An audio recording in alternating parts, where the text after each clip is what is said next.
Des policiers racistes ont arrêté un homme noir sur une aire de repos.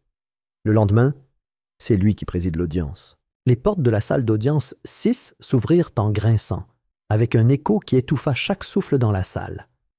Même les journalistes, d'habitude prompts à bavarder, à taper et à chuchoter dans leur micro, marquèrent une pause au milieu d'une phrase. Les conversations se figèrent. Les stylos s'immobilisèrent. Tous les regards se tournèrent. Le juge Langston Miles entra, sa robe noire soigneusement pliée sur un bras, le costume bleu marine cintré en dessous, ne se froissant qu'aux genoux, là où il était resté immobile 1 heure auparavant.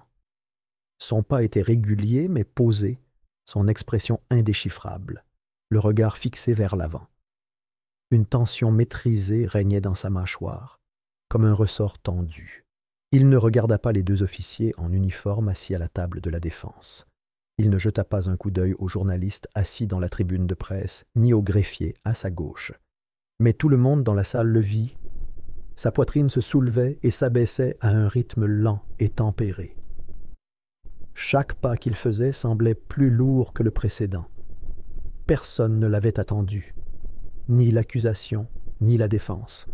Même le personnel du tribunal, informé tard la veille au soir que le juge initialement chargé de l'affaire, Gregory Minton, avait été soudainement récusé pour conflit d'intérêts, n'avait pas été informé. Le nom de son remplaçant n'avait pas été rendu public. Ce n'était pas une procédure habituelle, mais ce n'était pas une affaire ordinaire. C'était censé être une mise en accusation de routine. 2 policiers d'État, l'agent Brett Nolan et le sergent Drew Kessler, avaient été accusés d'avoir arrêté un homme noir sur une aire d'autoroute juste à l'extérieur du comté de Monroe. Ils l'avaient sorti de sa voiture, brutalisé, menotté et détenu, soupçonné de se faire passer pour un fonctionnaire fédéral. Aucune vidéo de caméra corporelle n'avait été diffusée. Aucun numéro de matricule n'avait été relevé par les témoins. La victime, dont le nom n'était pas mentionné dans la plainte initiale, avait refusé d'être interrogée. Mais maintenant, ce même homme était assis à son siège. Langston s'assit avec un calme mécanique. Ses gestes étaient répétés, mais inhabituellement lents, comme si chaque geste s'inscrivait dans un processus plus vaste et bien plus réfléchi que le rituel judiciaire habituel. Le silence dans la salle d'audience s'éternisa, et personne n'osa le rompre. Il tendit la main vers le microphone encastré dans le banc, puis se ravisa. Sa voix n'avait pas besoin d'amplification. L'audience était ouverte, annonça-t-il clairement en prenant le marteau. Il le frappa une fois. Le son était aigu et creux, comme un craquement au centre de la salle. Tous les visages tressaillirent légèrement à ce son. Le procureur Harrison Lee, un homme d'une 40aine d'années aux cheveux blonds clairsemés et réputé pour protéger les policiers derrière des boucliers procéduraux, se pencha pour murmurer quelque chose à son assistant. Sa main trembla légèrement tandis qu'il ajustait sa cravate. En face de lui, Clay Rourke, l'avocat des 2 policiers, se tenait à mi-chemin mais ne parla pas. Il hocha simplement la tête, les lèvres fines, les yeux fixés sur les mains de Langston. Le sergent Drew Kessler, la mâchoire carrée et visiblement en sueur, serrait les poings sur la table devant lui. Son uniforme était impeccable, ses chaussures cirées, mais son visage trahissait la tempête qui se cachait derrière son sang-froid. L'agent Brett Nolan, un peu plus jeune, jetait sans cesse des coups d'œil vers la porte de sortie, jamais assez long pour être visible, mais assez fréquent pour trahir la panique qui le submergeait. Langston ouvrit le dossier en papier kraft sur son bureau. Il ne contenait que l'acte d'accusation préliminaire et la demande de placement en détention provisoire. Il prit néanmoins son temps pour le lire, les yeux scrutant chaque ligne avec la même attention que s'il le voyait pour la première fois. Lorsqu'il releva la tête, sa voix était calme mais ferme. Il commencerait par la présentation des preuves. Toute tentative de faire dérailler la procédure, ajouta-t-il presque sans inflexion, entraînerait une surveillance fédérale directe. Il ne sia pas en disant cela. Il ne bougea pas sur sa chaise. Il n'éleva pas la voix. Et c'est ce qui rendait la chose terrifiante. Devant le palais de justice, un chaos silencieux commençait déjà à régner. Un petit groupe de manifestants s'était rassemblé tôt ce matin-là, brandissant des pancartes en carton et murmurant des choses entre eux. Mais la foule avait depuis doublé, puis triplé. La police d'État avait été dépêchée pour circonscrire le périmètre, mais sa présence n'avait fait qu'attirer davantage l'attention sur le bâtiment. Des cars de reportage bloquaient 2 rues. Des véhicules fédéraux, banalisés mais facilement reconnaissables à leur façon de se garer et aux hommes qui en sortaient, faisaient le tour du parking sans sirène. 2 semaines plus tôt, dans une salle d'opération scellée, nichée 3 étages sous l'annexe est du ministère de la Justice, une lueur fluorescente vacillait faiblement au-dessus de sa tête tandis qu'Elijah Ward pressait son badge de sécurité contre le scanner. Il était jeune, 28 ans, fraîchement muté d'un bureau local de Richmond, et se demandait encore comment il avait obtenu l'autorisation d'entrer dans cette pièce. Mais ce jour-là, son instinct lui dictait de ne pas la remettre en question. La porte s'ouvrit dans un sifflement métallique, et lorsqu'il entra, le froid de l'air recyclé lui colla au cou. La pièce était silencieuse mais vigilante, comme si ses machines respiraient. Des serveurs bordaient les murs, bourdonnant d'archives cryptées dont peu de gens soupçonnèrent l'existence. Au centre, sous un éclairage à détecteur de mouvement, se trouvait un poste de travail métallique équipé d'un accès par empreinte digitale. Elijah s'approcha prudemment, saisit ses identifiants et marqua une pause au voyant rouge clignotant. Un document l'attendait. Un document qu'il n'avait pas demandé, sans expéditeur, et pourtant portant le filigrane indubitable de l'autorité d'urgence du gouverneur. Il n'avait pas d'objet, pas de chemin d'accès au dossier, juste un horodatage et un identifiant unique. DWSO-0924, audit interne. Il l'ouvrit, le cœur battant. Ce qu'il vit n'était pas une politique, pas une note, mais un plan directeur, froid, mécanique, clinique dans son langage, et conçu dans un seul but, le confinement systémique. Les 10 premières pages se lisaient comme un organigramme. Un protocole d'application des modèles ciblant les itinéraires à fort trafic entre les comtés ruraux et les centres urbains. Les zones de déclenchement étaient surlignées en rouge.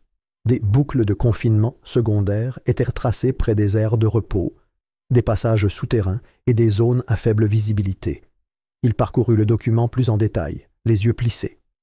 Des hommes noirs et latinos, surtout ceux qui voyageaient seuls ou tard le soir, avaient été signalés par des lecteurs de plaques d'immatriculation automatisés et des capteurs de trafic. Nombre d'entre eux avaient été arrêtés sans contravention. Certains furent enregistrés comme « avertissement émis », bien que les images de la caméra embarquée n'aient jamais existé. Une fraction de ces hommes, près de 40%, furent transportés vers des installations répertoriées dans le cadre de subventions de réparation du département des infrastructures. Les mains d'Elijah se figèrent sur le clavier. Il ne s'agissait pas de prisons ordinaires. Il s'agissait de complexes privés liés à des postes budgétaires cachés dans des rapports de construction publique. Une détention financée par l'État grâce à l'argent de la réforme des autoroutes. Le système était enfoui sous une matrice de clés de sécurité, mais ce rapport, envoyé anonymement, scellé par une autorisation d'urgence, le transperça. Quelqu'un à l'intérieur voulait le retrouver, quelqu'un qui en avait assez des ombres. Elijah en téléchargea une copie sur un disque dur crypté, conscient qu'à partir de cet instant, son habilitation ne le protégerait plus. Puis il en imprima une copie papier et la porta directement au bureau de son superviseur. Il fut arrêté à la porte.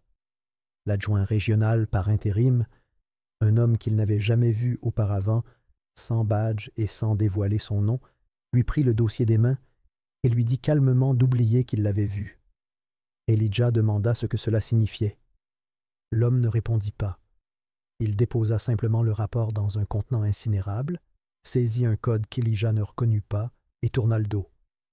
Cette nuit-là, les informations d'identification d'Elijah furent dégradées, son accès révoqué, sa messagerie électronique verrouillée. Mais le fichier original avait déjà été copié. Et le lendemain, avec l'aide d'un ancien contact sur le terrain, il disparut sous protection fédérale. Aujourd'hui. La salle d'audience 6 vibrait de chaleur et de tension. Les journalistes étaient assis épaule contre épaule, téléphones éteints, stylos prêts. Les agents Nolan et Kessler arboraient des expressions crispées d'innocence répétées. Leurs uniformes étaient impeccables, leurs cravates symétriques, mais la sueur perlait juste sous leur col. Derrière eux, Rourke se pencha en avant, essayant de masquer sa corpulence. À côté de la table de l'accusation, Harrison Lee, la mâchoire serrée, jetait des coups d'œil furtifs vers la galerie où 2 inconnus en costume anthracite avaient pris place discrètement, avec une posture de policier. Le juge Langston Miles ajusta le marteau sur son banc. Puis, lentement, il sollicita l'attention de la salle d'audience pour le point suivant, l'examen des preuves. Sa demande n'était ni dramatique, ni insistante, mais définitive. Un flux numérique apparut sur l'écran plat installé près du box des jurés. Langston fit un signe de tête au greffier et la vidéo commença. Les images de la caméra portative étaient taureau-datées à 23h42, 2 semaines plus tôt. Elles débutèrent par des phares clignotant sur l'asphalte mouillé, suivies d'une image granuleuse du véhicule de Langston garé sur une aire de repos près de l'autoroute 7. Il revenait d'une conférence, seul, sans escorte. Il s'était arrêté pour vérifier son chemin. Les images montraient l'agent Nolan s'approchant le premier, lampe torche à la main. Il ne s'annonça pas. Il se contenta de frapper à la vitre, de crier quelque chose d'étouffé, puis d'ouvrir la portière sans raison. Langston fut tiré hors de la voiture par le bras. La salle d'audience haleta. À l'écran, Langston demandait des éclaircissements à plusieurs reprises. Il n'opposa aucune résistance. Il leva les mains et demanda la raison de l'interpellation. Nolan l'ignora. Kessler arriva 30 secondes plus tard, aboyant déjà des ordres. Leurs propos, « Vous vous comportez toujours comme si ces foutues routes vous appartenaient » étaient sans équivoque.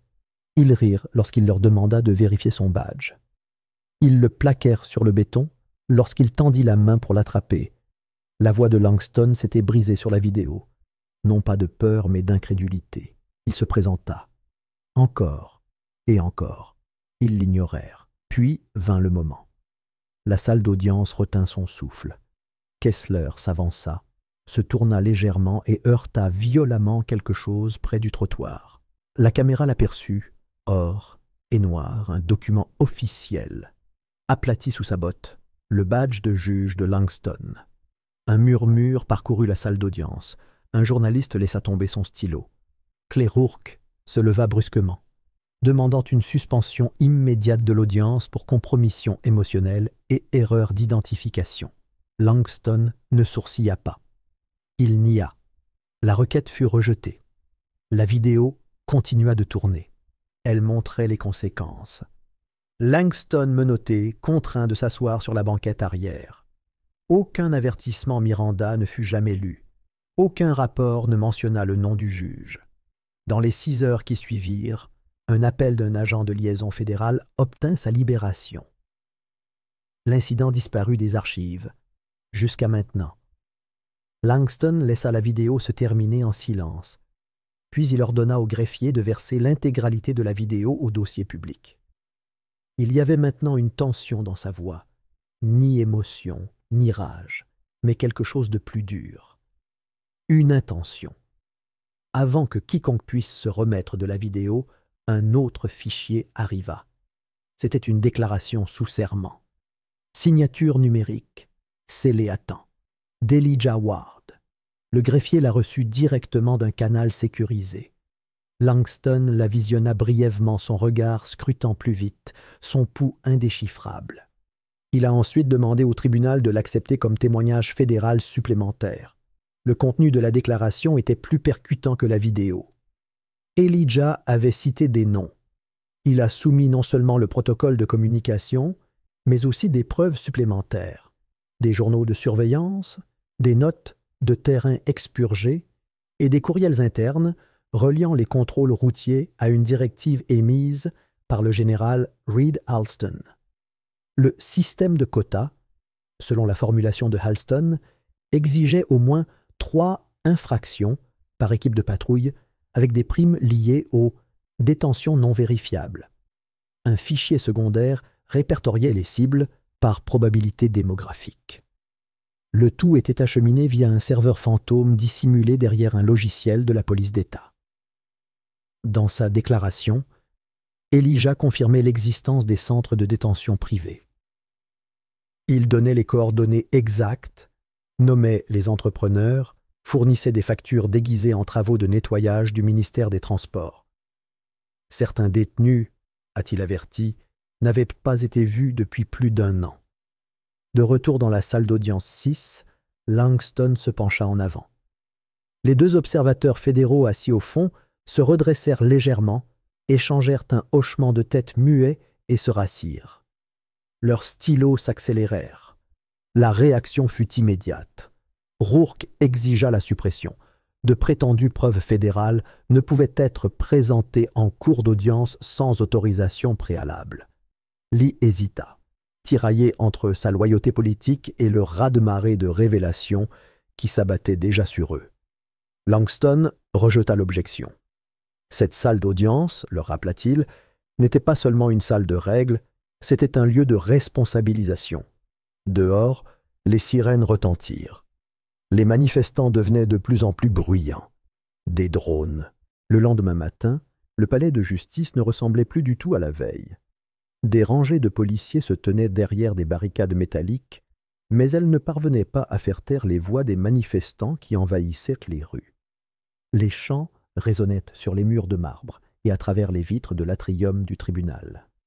Des pancartes peintes à la main s'élevaient dans les airs. « Justice pour Sion.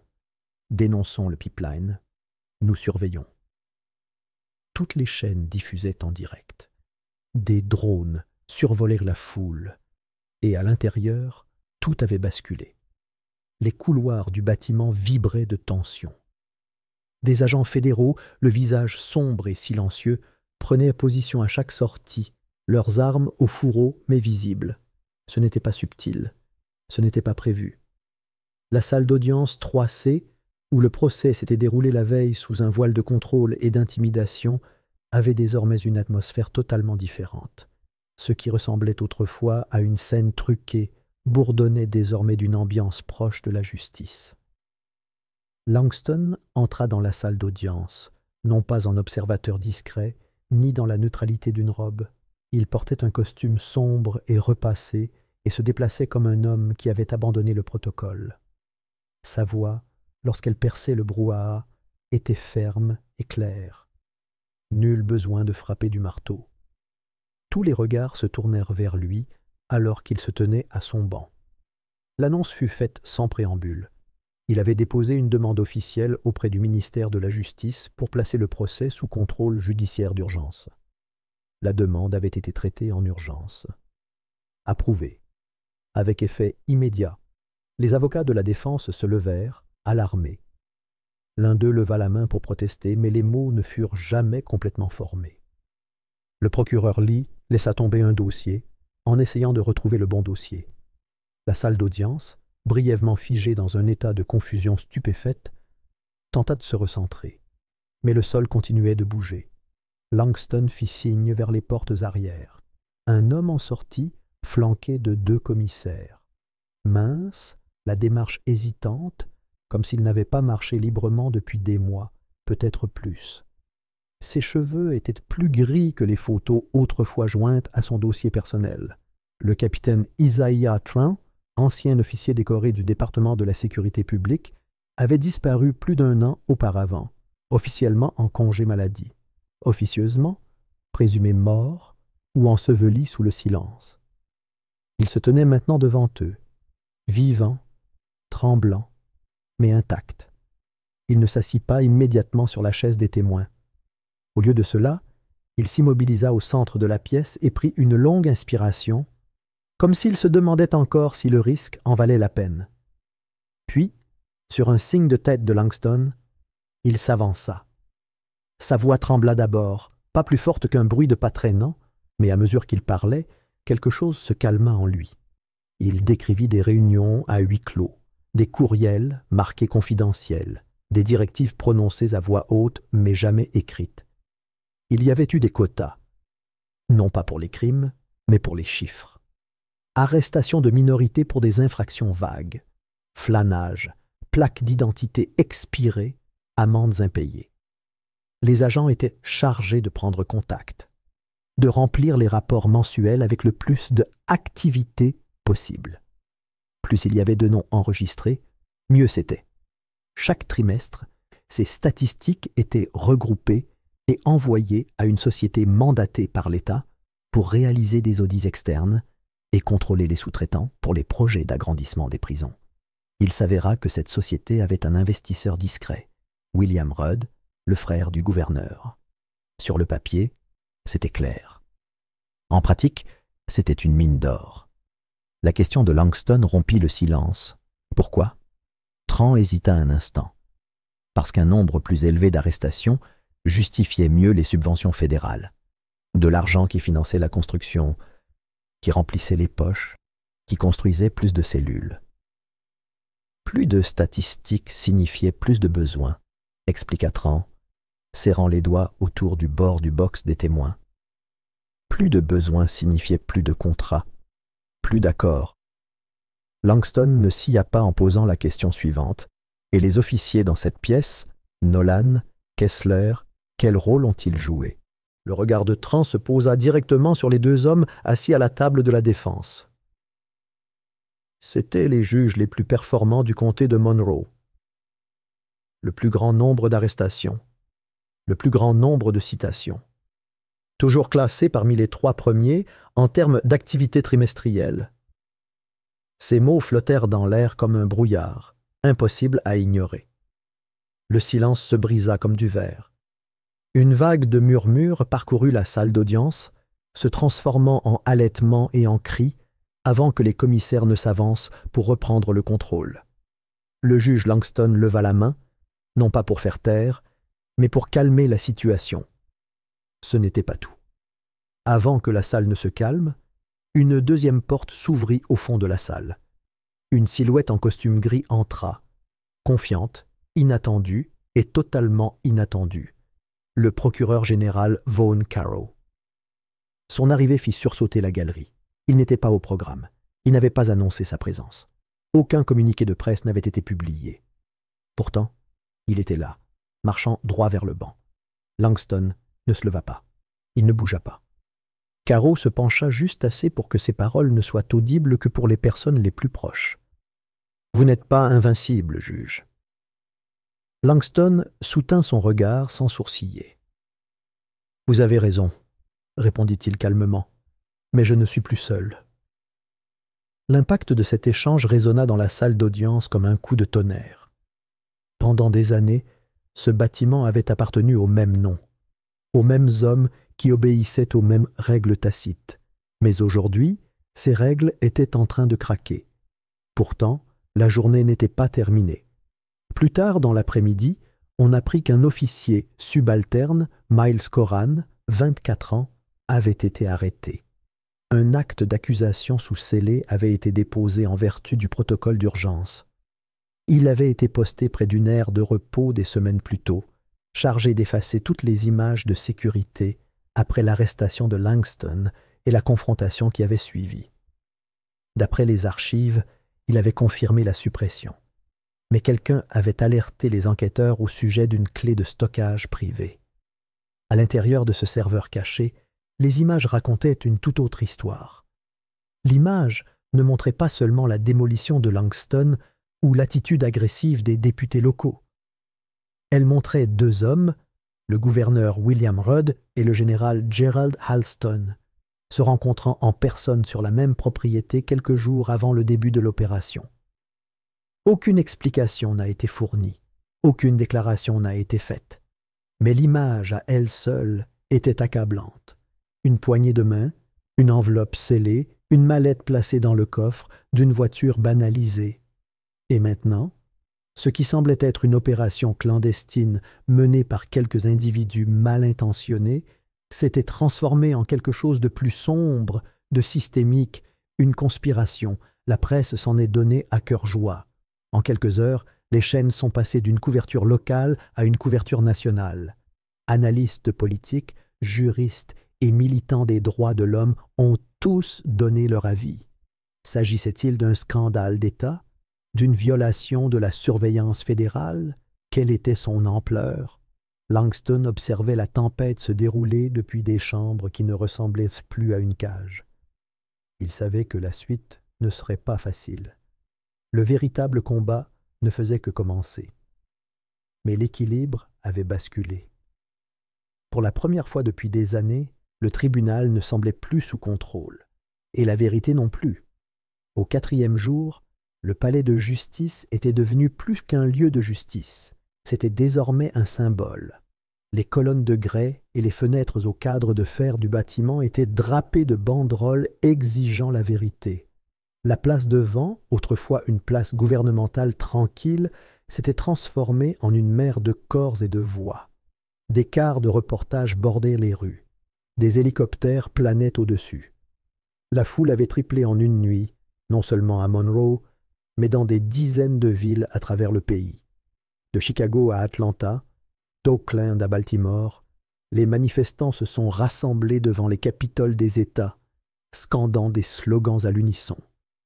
La justice, longtemps retardée, avait enfin pris le devant de la scène. Sur toutes les chaînes de télévision, les retransmissions en direct se déroulaient sans interruption. Les écoles suspendaient les cours pour se connecter. Les salles de pause des bureaux se transformaient en postes de visionnage. On retenait son souffle dans les salles d'attente des hôpitaux, les terminaux d'aéroports, les salons de coiffure et les salles paroissiales. Les hashtags explosaient sur toutes les plateformes. Zion Merrick était en tête des tendances, aux côtés de Beau Langston Verdict. Même les médias internationaux ont capté le flux. Le juge Langston entra sans robe, mais il portait en lui l'autorité de chaque heure passée dans cette salle, chaque cicatrice gravée dans sa mémoire. Cette fois, il ne se glissa pas derrière le banc. Au lieu de cela, il marcha jusqu'au centre de la salle d'audience et fit face à la foule. Le parquet sous ses chaussures ne craqua pas. L'air resta immobile. Tout resta immobile. Il lut le verdict lentement, consciencieusement, chaque mot comme une encre tirant l'histoire vers la lumière. Les agents Brett Nolan et Drew Kessler furent reconnus coupables. Les accusations n'étaient pas légères. Détention illégale, agression aggravée sous couvert de la loi, entrave à la justice. Les mots résonnèrent sur le marbre, non comme une vengeance, mais comme une confirmation. Pour ceux qui avaient douté de ce jour, le verdict résonna du poids de générations. Mais Langston n'en avait pas fini. Il ne s'agissait pas seulement de 2 hommes en uniforme. Plus maintenant. Le procès avait révélé tout un système fantôme soutenu par la manipulation de données, des faveurs politiques et le silence forcé. La salle d'audience n'était pas seulement devenue un champ de bataille, elle était devenue un miroir. Langston marqua une pause, l'air calme, mais profondément résolu. Ce jugement, dit-il, n'était pas la fin. C'était un début. Les conséquences se déchaînèrent rapidement et sans prévenir. Le soir même, juste après le coucher du soleil, des agents fédéraux se rapprochaient d'un hangar privé près de la côte. Le procureur général Vaughn Carroll, vêtu d'un coupe-vent bleu marine et d'un jean, fut intercepté avant d'embarquer dans un jet privé à destination de la Barbade. Il ne résista pas. Peut-être savait-il que c'était fini, ou peut-être croyait-il encore que cela se passerait comme les autres, enseveli sous la bureaucratie et l'influence. Mais les agents n'étaient pas des adjoints de Monroe. Ils n'acceptaient pas de pot de vin. Ils étaient arrivés avec des actes d'accusation scellés et un mandat des plus hautes sphères. La vidéo de son arrestation fuita en quelques minutes. Pendant ce temps, le général Gerald Halston, décoré, craint, intouchable depuis des décennies, tenait une conférence de presse 2 jours plus tard. Il portait l'uniforme militaire, une montagne de médailles luisant sur la poitrine, la voix posée mais creuse. Il ne répondit pas aux questions. Il lut simplement une déclaration faisant état de rupture irrémédiable de l'intégrité opérationnelle et annonça sa démission immédiate. Pas d'excuses, pas d'aveu, juste une démission baignée de honte. Derrière les caméras, les procureurs préparaient déjà une saisine du grand jury. Et puis vint le coup de massue. Le gouverneur William Rudd, autrefois considéré comme une étoile montante de la politique nationale, dont les aspirations présidentielles se murmuraient dans les cercles de l'élite, fut destitué lors d'un vote d'urgence organisé par l'Assemblée législative de l'État. Ses alliés tentèrent de retarder la session. Certains quittèrent la salle en signe de protestation. Mais la situation avait trop changé. Des images de Rudd rencontrant Halston sur le terrain de l'aire de repos étaient devenues virales. Relevés téléphoniques, dépôts, notes internes, tout avait fait surface. Personne ne pouvait le déformer. Le vote fut adopté en moins de 4 heures. Rudd quitta le Capitole sous escorte armée, le visage dissimulé derrière des vitres teintées. De retour à Monroe, Langston resta juge, non pas en martyr, ni en héros, mais en homme qui avait enduré, persisté et refusé de disparaître. Les menaces n'avaient pas cessé. Il recevait des rappels quotidiens de la part de ce qui restait de la vieille garde. Lettres anonymes, avertissements voilés, et même des murmures de collègues lui conseillant de prendre une retraite anticipée. Mais il resta. Il ne donna pas de conférence de presse. Il ne fit pas de déclaration. Tandis que d'autres se précipitaient pour revendiquer le mérite ou formuler des récits, Langston retourna au seul endroit en qui il avait encore confiance, la salle d'audience. Les semaines passèrent. Un après-midi, après une audience de routine sur une affaire de radiation de casier judiciaire pour mineurs, une jeune journaliste d'une station locale demanda à lui parler. Langston accordait rarement des interviews, mais quelque chose dans sa persévérance, sa voix douce et claire, le fit s'arrêter. Il se tenait sous un arbre du palais de justice, loin du chaos, l'objectif éteint pour l'instant. Elle lui demanda comment il avait réussi à rester calme et serein après avoir été brutalisé par le système même qu'il avait juré de servir. Comment avait-il pu affronter à nouveau ses officiers en audience publique après qu'il l'ait humilié, traîné, traité comme un moins qu'un être humain? Il répondit sans amertume. Ils avaient repensé qu'il n'était qu'un homme menotté de plus, une statistique de plus, une tâche de plus à effacer du dossier. Mais, expliqua-t-il, ils savaient quelque chose qu'ils ignoraient. Le journaliste se pencha, curieux. Qu'est-ce que c'était? Le sourire de Langston était faible, ni triomphant, ni fier, juste fatigué. Fatigué comme un homme qui tient un objet lourd trop longtemps et qui finit par le reposer. Il savait que ce serait lui qui tiendrait le marteau. Il n'en dit pas plus. Au lieu de cela, il quitta l'ombre de l'arbre, passa devant la presse rassemblée, les lumières clignotantes, les bourdonnements nerveux au-dessus de sa tête, les murmures et les questions. Il retourna dans le palais de justice, non pas en homme en quête de vengeance, mais en homme qui avait reconquis le terrain sous ses pieds.